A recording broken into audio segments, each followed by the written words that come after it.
هاد الولد غادي يتزاد هو واحد الريحه خانزه، ولكن هاد الريحه الخانزه غتكون مهمه بالنسبه لي في الحياه ديالو. الاطباء غادي يستغربوا بشكل اللي هو كبير بيبي باقي صغير في هاد الريحه، واخا غادي يزيد يكبر شويه غتبقى لاصقه فيه. بعد ما غادي يديو عند بزاف ديال الاطباء مع ذلك ما غاديش يعرفوا شنو كاين. الام ديالو غادي نقول لكم بلي كانت 2 المرات في النهار كتغسل ليه، الريحه ما كتبغيش تحيد. الاصدقاء ديالو كانوا جالسين ديما بعاد عليه بسبب الريحه الكريهه اللي فيه، كما انهم كانوا ديما كيستفزوه وديما كيتنمروا عليه، وكانوا كيضحكوا عليه كاملين الا هاد البنت. الام ديالو غتقرر انها تدي عند واحد الساحر غادي يدير عليه شي طقوس بواحد البيضه، لكن هذيك البيضه غادا تولي خايبه. الوحيده اللي كانت كتحبو بديك الريحه ديالو هي الام.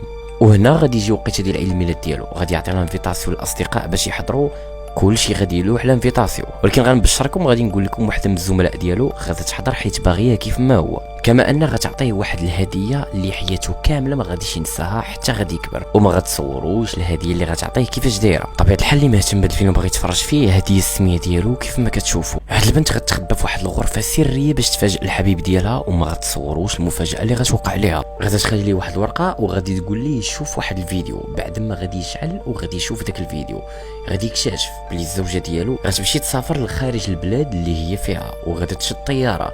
بعد ما غادي يشوف الفيديو ويكملوا غادي يتصل بها، لكن ما كانتش كتجاوبه، مع ذلك كانت حاضياه. وهنا داك الخطيب ديالها مره اخرى غيعاود يشوف الفيديو، لكن هنا غادي يتعصب. بعد ما كانت كتضحك هي غادي يشتت داك الورد، غتقرر انها تحبس هذا المقلب وتخرج قبل ما يوقع الواقعه، لكن غادي تفكر بلي المفاتيح غادي تخليهم حتى الورقه اللي كتبات لي فيها الرساله. وهنا غادي تزاد معاها الزيد، وغادي تحاول انها تخبط بالجهد داك الباب اللي فيه الزاج وتعيط على الخطيب ديالها، لكن ديك الغرفه السريه ما كانتش كتخرج الصوت بصفه نهائيه، وكذلك حتى اللي لداخل ما يمكنش لك تشوفه. لذلك غتحاول انها تعيط ليه في الهاتف ديالها، لكن ما كانش الريزو. هنا غتقرر انها تهز شي كرسي باش تهرس ديك المرايه، لكن ما كانتش قادره تهرس حيت ديك المرايه كانت صحيحه بزاف. بعد ما غتبقى جالسه لساعات وساعات غادي تحس بالفشل. الحبيب ديالها غادي يمشي يخرج حتى غادي يرجع في الليل وغادي تنفصل مع المرايه، هي كتشوف فيه لكن هو ما كيشوفش فيها، وهو كان كيبكي ومدمر نفسيا، لكن هي كتبكي اكثر منه اللي كتشوف فيه. لكن ملي غتطول في هذه الغرفه السريه ما غتصوروش الحبيب ديالها كيفاش غادي يلقاها.